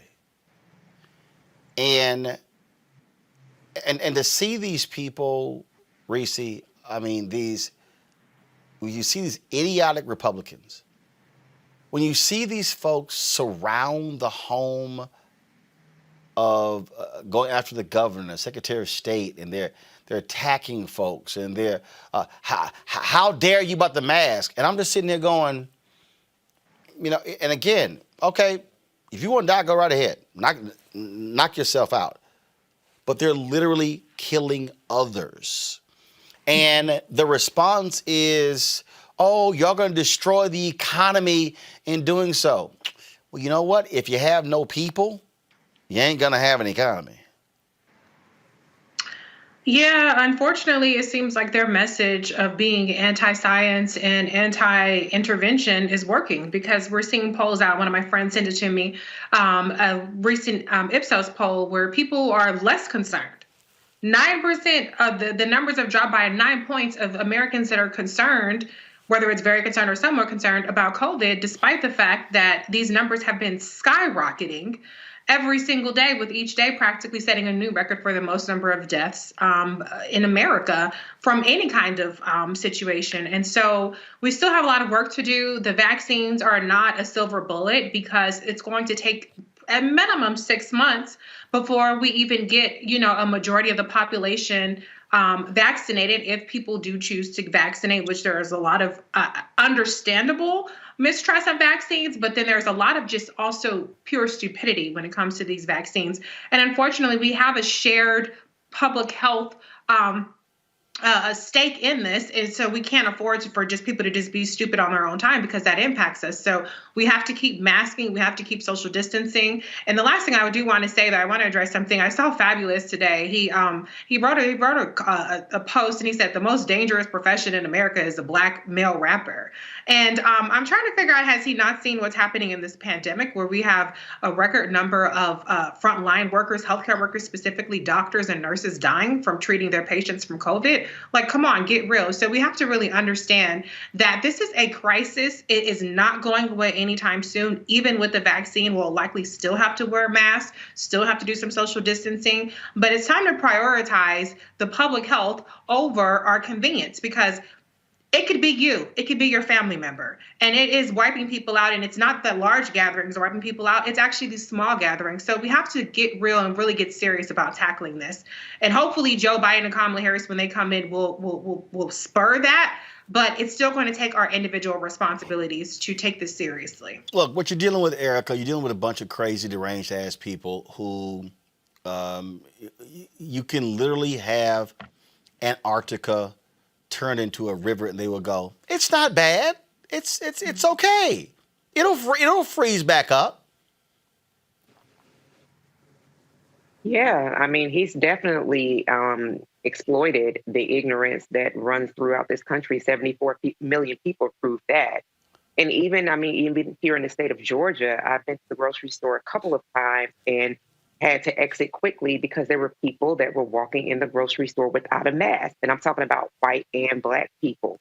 There is this nonchalant attitude that has really permeated this society, and really just looking out for whatever they feel, what people feel like their best interests are. And I think, to me, kind of more covering the outgoing son of a Klansman has become less important, particularly because he's still holding events at the White House. Just recently, a Hanukkah event where he yesterday and just went on and on again about the election and how he won, which he lost. So really, for me, the top of the day should just really be talking about COVID and how people can die. And I think that kind of, if it's put more into those terms, particularly we're dealing with the novel virus and there's more information that's coming out. I was just reading a piece where 6 feet of social distancing may not be enough. South Korea had some studies from aerodynamic engine physicists, I believe that it is, and they were able to perform these different experiments because they have really, really intense contact tracing, which we have none of that here in the United States, where the droplets were really expressively going farther than 6.6 feet. And so when we kind of look at where we are in the United States and that people are really just golfing at 290 million people that are dead, and that there is a clown that refuses to acknowledge his job but wants to continue to talk about how he's lost or how he's in fact won when he's in fact lost. I think really kind of just continuing to really press into the American mind beyond fatigue about how really this could affect people in their household today, and just really continue to push that at the top and the end of the night. Greg, I think I was sitting here thinking about how do you get these people attention. I thought about the photo that Ice-T posted of his father-in-law, who was a big-time anti-mask person, as got COVID and pneumonia. And Ice-T said he a believer now.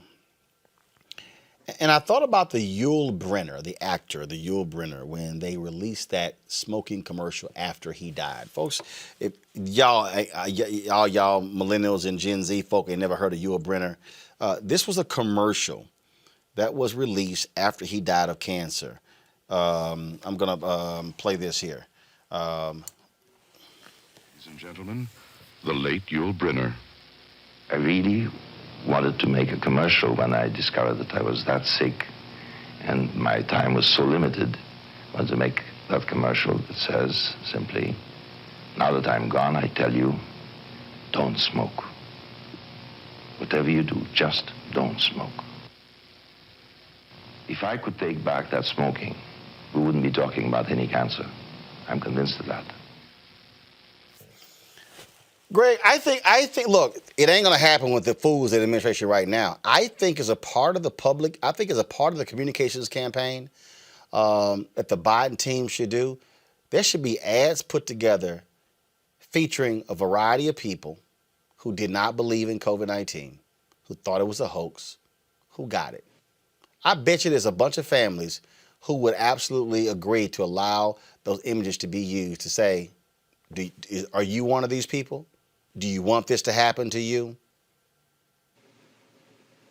I agree. I think it won't convince any of the white nationalists, though, because white Jesus is going to help them. They are invulnerable to it, and I'm talking about the white Jesus who comes to earth wrapped in the American flag, the one that Mike Pence is talking about, almost like a superhero who's immune to COVID. And I'm mocking them very purposefully. I'm mocking them because they represent the unpersuadable. You can show them anything. And so what I think is going to happen, and I think we all probably know this is what's going to happen, after January, when the Biden-Harris administration has been installed, is in power, you're going to see a rollout that will include those kind of things. It's going to be a massive rollout. There's going to be all types of things that will emerge to try to get us through this together. And there's going to be cooperation in the states with Democratic governors or Democratic legislatures. And there's going to be widespread Jesus wrapped in the American flag opposition from those same states with attorneys general that are going to the Supreme Court saying overturn the election. And there's going to be the continuation of the soft Civil War. And by the way, parenthetically, I think that Antietam was the reference to the Civil War battle in Antietam. Of course, everybody who died in the Civil War was technically American. But so I think that's number one. And number two, even as our hearts go out again to Dr. Cherry and to everyone, because, this is what the research is showing.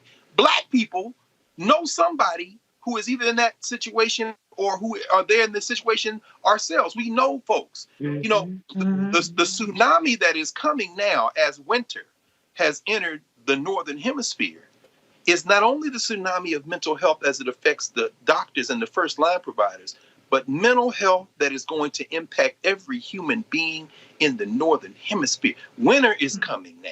And I'm talking to us, my beloved friends and sisters and brothers, all four of us, and everybody here. So turn that entertainment tripe off on Fox News. Yes. Because this depression that's hitting folks in the night, in the daytime, you can't touch nobody, can't talk to nobody. This thing is going to get worse by the week. And this is a true tsunami. And talk about something we're not talking about. That's not even talked about at all. Mm-hmm. Great point there. Real quick before I go to a break, to see these ignoramuses from these other states stand behind Texas Attorney General, to me is crazy. To me, it's unbelievably crazy. And what's even more hilarious, 106 House Republicans signed an amicus brief saying overturn the election. 106. Now, here's what I find to be funny, Reese. How in the hell can you be a member of Congress from Georgia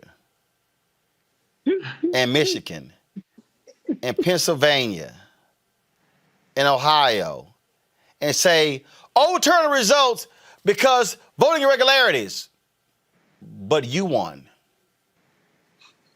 So all the votes in your race were cool. But it's the other race that was on the same ballot in your state that was bad. This is why, if you're Joe Biden, you can't trust none of these people. You can't sit down with these people. You can't take their word. These folks want to destroy democracy. They don't give a damn about the Constitution. They don't care about the rule of law. They don't care about norms and values. They have no principles.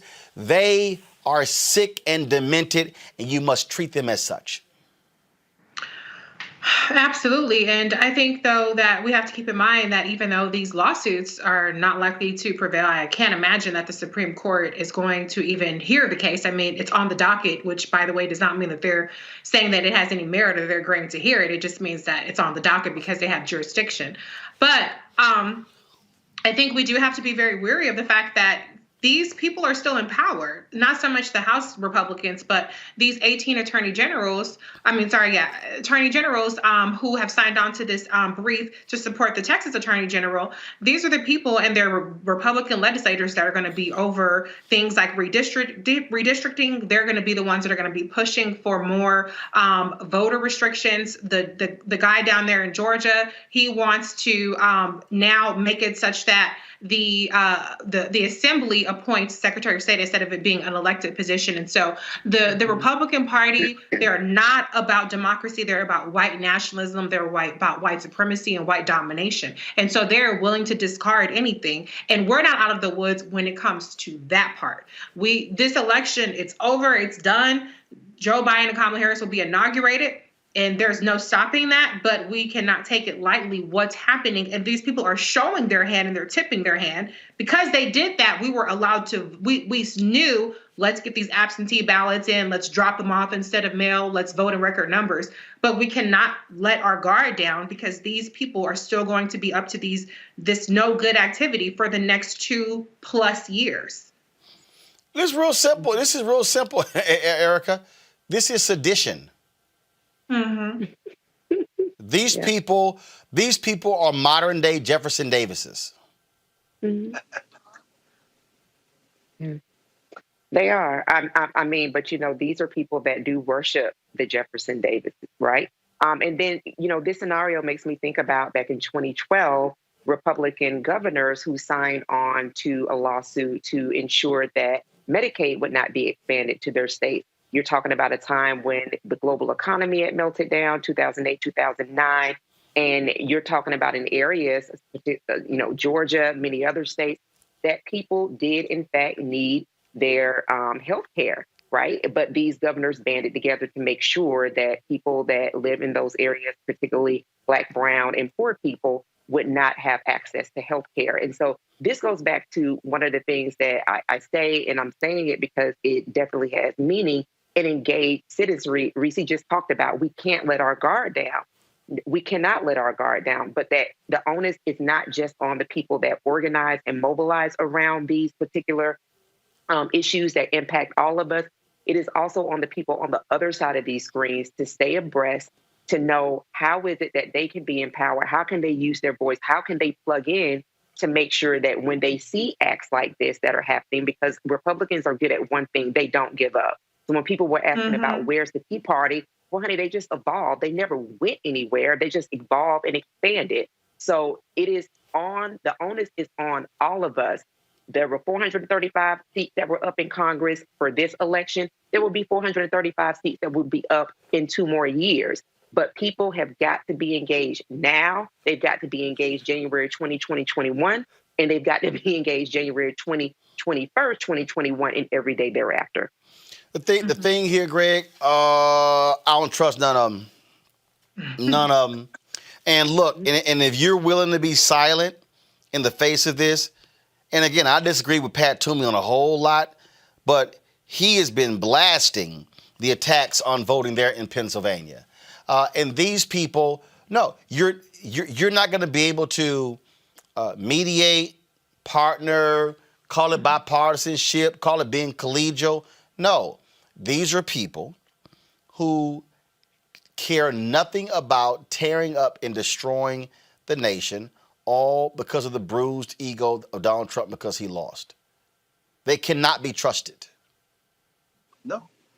And Eric is right. This is only, Trump is not the cause. Trump is a symptom of this larger problem. Again, and people don't necessarily like to grapple with it, but I say it all the time. This is not a nation. It's a settler state with many different nations in it. And at key moments, it has glimpsed the possibility of peaceful coexistence. And at certain moments, usually when fighting a foreign enemy, either legitimately or not, a sense of unified identity. But it's really not a place where people imagine the thing in a common fashion. So what we're facing right now is the continuing move toward the confrontation with this very simple fact. It's very simple. See, when we hear, President-elect Biden talk about the Constitution, talking about reaching across the aisle, it's a fantasy. But the problem is that it was never a time in the history of this country when it wasn't a fantasy. And so what you have, the Republicans who will not acknowledge that Biden-Harris won are held hostage by their voters. In the 240-some year game of hot potato between the political parties, the GOP now has the hot potato. In order to win any more elections, they have to hold that potato. So they're really acting in the only way they have left to them. Finally, the question of these lawsuits to me is very encouraging. I'm encouraged by these things because what it really does is it reveals the thing that we're going to have to face sooner or later. When the Attorney General of Ohio says that you don't have original jurisdiction, the Attorney General of Georgia, Republicans, say you don't have original jurisdiction, they're bringing up a point of law. Texas doesn't have original jurisdiction. The Supreme Court really was set up in some ways, and I was reminded this by a brilliant lawyer and law professor who was telling me this today. The Supreme Court was really set up to mediate disputes between the states. So original jurisdiction for the Supreme Court, meaning that's where you go to file the case originally, their jurisdiction comes when there are conflicts between the states. This is not a case of original jurisdiction. They have appellate jurisdiction when it comes to disputes on elections because its disputes on elections go through the state courts. So Texas doesn't have standing to file this. I'm very much looking forward to seeing what the court does. Yep. If they issue a ruling or an opinion that's longer than a paragraph, they have revealed yet another layer to the fiction that is the United States structure, which is you're willing to even entertain this on the merits. I am really looking forward to seeing what happens because some of those amicus finally that were filed today include friends of Clarence Thomas, Danford, friends of Alito, Christine Todd Whitman signed on. I'm reading through some of the amicus language, and I'm fascinated about the fact that these people are willing to throw away the entire concept of America, or better yet, willing to reveal that was always fictional. It's only what human beings agree to and consent to together that makes a thing real. This is all words on paper until enough people agree to make it real. Folks, gotta go to a break. When we come back, update on the case of the man shot and killed in Columbus, Ohio, and crazy-ass white woman. You know she crazy. And we got one for you. I'm Roland Martin Unfiltered. I think what still impacts and what creates change is when we mobilize. When we say we're not powerless, and if I get with you and you and you, and all of a sudden it's 10 to 20 to 100 and 500 and 2,000 and 5,000, all of a sudden you have mobilized people, that creates that voting power. And then when you throw somebody out, it catches their attention real quick. But not only just that, they have to know what it is that they're standing for. Because if you have friends that talks politics, then of course we're having a decent conversation and I'm being educated at the same time. But if my group of people are not talking about that, then I still don't know. So I can unite with you, and then I'm making sure that you have the voice, but what if you don't have the courage to speak? So you're still getting a group of people together that don't know how to do nothing.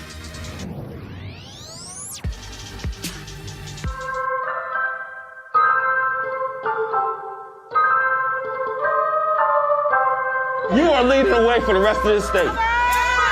And we believe that this state is on the verge of shocking the entire country.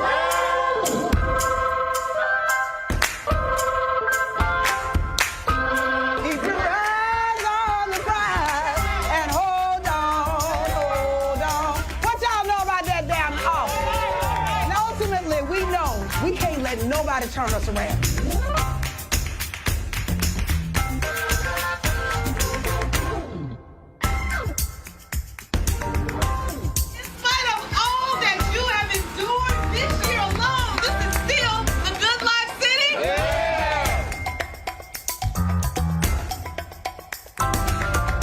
If it turns out that the Senate is hinging on one seat and there's only one race left,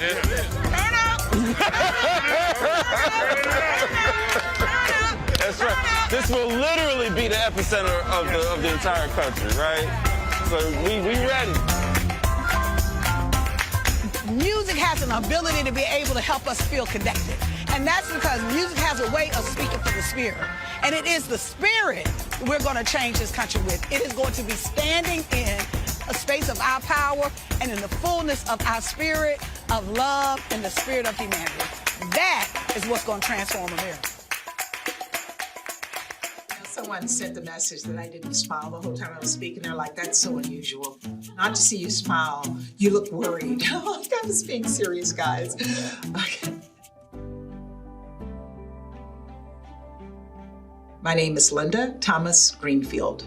I have been nominated to be the next U.S. Ambassador to the United Nations. The United States is a beacon of hope for many people around the world. That light dimmed over the past 4 years. The light didn't go out completely, but we were not there when people needed us. You cannot bring about global change alone. You need your allies, you need your partners, you need your friends. During my 35-year career, I am most proud of the fact that I have developed relationships with people. You develop relationships by having people over to your home and teaching them how to make a famous American Louisiana dish, gumbo, and that's how I came up with gumbo diplomacy. As an African American growing up in the segregated South, my presence will represent something to a large number of people across the United States. I'm getting messages from people in Louisiana who are so extraordinarily proud that a girl from the segregated South actually achieved a position of this importance in the cabinet. Multilateralism is back. Diplomacy is back. Democracy is back. America is back. Let's go to Columbus, Ohio, where the Justice Department Civil Rights Division and the FBI are now investigating the death of 23-year-old Casey Goodson Jr. Goodson was shot and killed by Sheriff's Deputy Jason Meade last Friday while returning home from a dentist appointment and picking up some sandwiches. Sheriff's Deputy Meade and Goodson's family members who say they witnessed the shooting reported two different accounts. Meade, who wasn't wearing a body camera, said Goodson drove past him while waving a gun at him. Meade says he then confronted Goodson, and when Goodson got out of his vehicle, which was parked in front of the 23-year-old's home. A witness says they heard Meade command Goodson to drop his gun, and when he didn't, Meade shot him multiple times in his torso. However, Goodson's family says he wasn't holding a gun. Instead, he was holding a sandwich when he was shot. They also say he wasn't shot outside of his home. He, however, was shot inside, right in front of his grandmother and two toddlers. On Wednesday, an Ohio coroner stated preliminary information indicated Goodson's death was a result of a homicide. Goodson's family is now demanding the deputy be charged with murder. Let's go to Minneapolis, folks, where today the Minneapolis City Council unanimously approved a budget that would shift $8 million from the police department to mental health teams, violence prevention programs, and other initiatives. However, the city voted to keep police staffing in place in order to avoid a possible veto. Mayor Jacob Fry threatened to veto the entire budget if the county went ahead with this plan to cap police staffing, stating the city has seen soaring crime rates since the death of George Floyd. This vote comes as many activists have been calling for the defunding of police departments across the nation. Many people believe this is a start to helping Minneapolis become a safer city for people of color. And also speaking of that, a panel comprised of experts from around the country recently released a report recommending the immediate release of Mayan Burrell. Burrell is a 34-year-old black man who spent nearly 2 decades in a Minneapolis prison for a crime he says he didn't commit.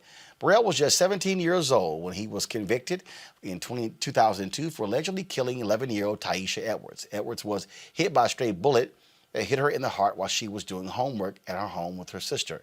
The Hennepin County DA's office initially stated Edwards' murder was a result of a gang-related dispute Burrell was involved in. However, The panel's recent findings highlight Minneapolis police negligence and several inaccuracies in their investigation. Burrell's case is slated to be reviewed by the Minnesota Board of Pardons next week.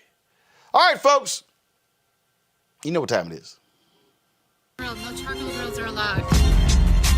I'm white. I got you, huh? Illegally selling water without a permit on my property. Whoa! Hey! You don't live here. I'm uncomfortable. I'm always amazed by the white folks who think that they have superhuman powers and COVID somehow it's not going to impact them. You can really find these people at Donald Trump rallies, like this one in Georgia. We don't have the vibrational frequency to host that virus. And I taught her that. So if you don't have that vibrational frequency right here, you're not going to get it. Yeah. We don't have the vibrational frequency to get COVID? Correct. Do you know that everything in this universe vibrates and is alive? There is life with that. That's what I'm talking about. I don't put life into COVID. I'm not going to wear a mask. I'm not going to wear a mask either. I never wear a mask. We're not going to wear them. Ever.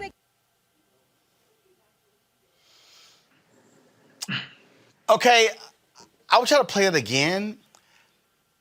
I want y'all to see how proud this woman is. I taught her that. I saw that. Press we don't play. have the vibrational frequency to host that virus. And I taught her that. So if you don't have that vibrational frequency right here, you're not going to get it. Yeah.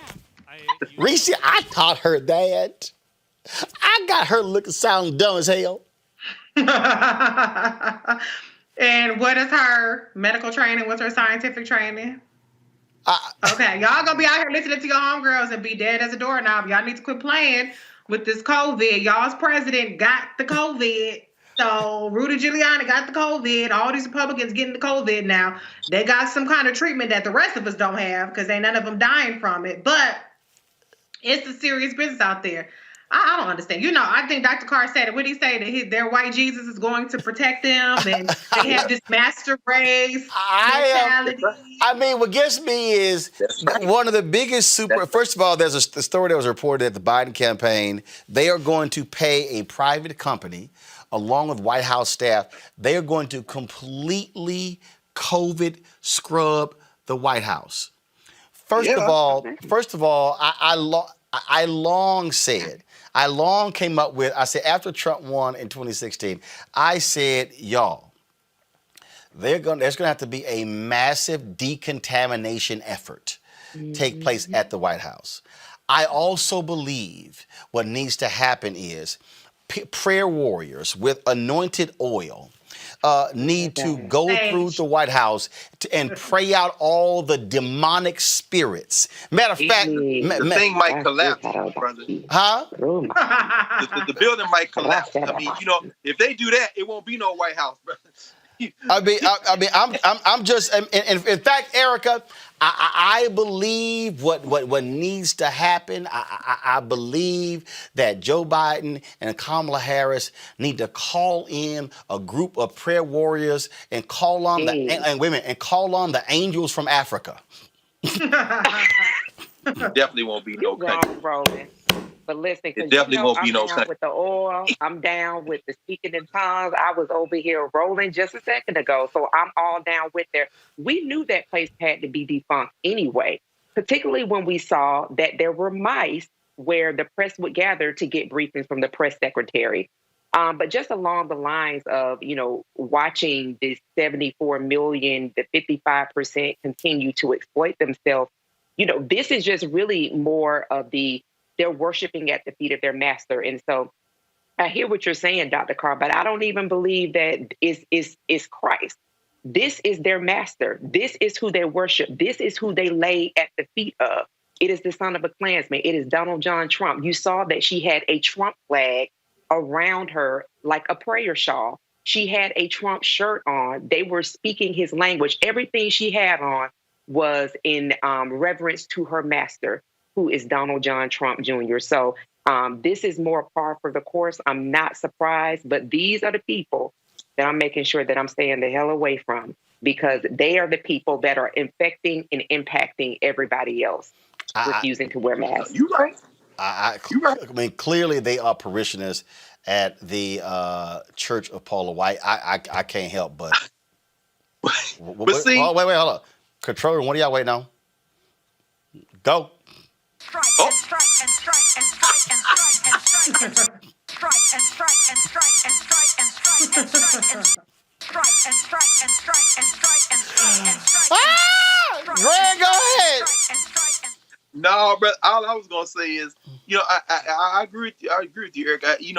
But you saw the shirt, the coral shirt she had on. I told her that I taught her that had Rosie the Riveter on it from World War II. Their concept, it ain't Christ. Their Jesus is American, and he's a white man, and he bombed people in their own life, like Al Qaeda in Afghanistan and Iraq, and he goes around killing people in the name of American Jesus. So I mean, their national Trump, who of course has nothing to do with Christ. Trump is their avatar right now. That's absolutely right. But in terms of how this thing is evolving, I don't know, Roland, if you call those African angels, the last time I'm aware of that black folk had any say with what happens at the White House in terms of that building was 1814 when the British burned the place and black folk helped them by helping them get in there. Now, there was a Negro on the other side, Paul Jennings. He's the one who saved the Gilbert Stuart portrait of George Washington that's on the dollar bill now. So, yeah, black people on all sides of the issue. But many of them Negroes was like, yeah, we built this place and we just as soon burn it down. Y'all can burn it. So I don't know if you want to loose them African angels. When they get finished, there won't be no red, white, and blue, brother. The Native Americans, by the way, Joe Biden, appoint Deb Haaland. Make her the Secretary of the Interior. I'm with those Native Americans and everybody else, bro. You better do that. But maybe the whole thing needs I ain't gonna quote my man Ice Cube from A Bird in the Hand. The whole thing needs a dish of Massengale. What the hell? But at any rate, we'll stop.